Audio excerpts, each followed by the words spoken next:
त्यात मनसेचं अस्तित्व अगदी नगण्य असताना केडीएमसी निवडणुकीच्या पार्श्वभूमीवर पक्षाला दिलासा देणारी घटना घडली आहे। डोंबिवलीतील मनसेचा नगरसेवक असलेल्या सारस्वत कॉलनी या प्रभागाचा ब्रिटिश स्टँडर्ड इन्स्टिट्यूट या संस्थेनं हॅपीएस्ट प्लेस इन टाउन असा पुरस्कार देऊन गौरव केला आहे। संस्थेचे पश्चिम भारत बिझनेस हेड कपिल महाजन यांनी त्याबाबतचं प्रमाणपत्र राज ठाकरे यांच्या उपस्थितीत सारस्वत कॉलनीचे नगरसेवक हर्षद पाटील यांना प्रदान केलं।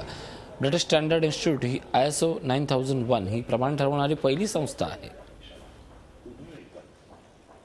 प्रभागातील सगळे रस्ते झालेत संपूर्ण प्रभागामध्ये कुठल्याही प्रकारचा हॉकर झोन नाही आहे। प्रभागामध्ये कुठल्याही प्रकारच्या अनधिकृत बांधकामं नाही आहेत, कुठलेही फेरीवाले नाही आहेत। सर्वात जास्ती ग्रीनरी असणारा एकमेव प्रभाग आहे डोंबिवलीमधला।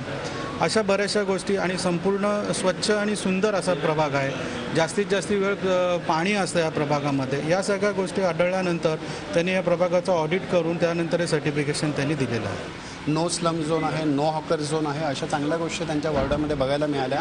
आणि ओव्हरऑल जी सिस्टीम आहे काम करण्याची, टार्गेट्स किंवा कंप्लेंटचं रजिस्टर, कंप्लेंट पूर्ण झाली आहे की नाही त्याचा पाठपुरावा करणं, तर या सगळ्या ज्या गोष्टी आहेत त्या त्यांच्या वॉर्डात अतिशय चांगल्या पद्धतीने सापडलेल्या आहेत। आणि याच्या बेसिसवरती आम्ही त्यांना ISO 9001चं प्रमाणपत्र सादर केलेलं आहे। झी 24 तास रहा एक पाऊल पुढे।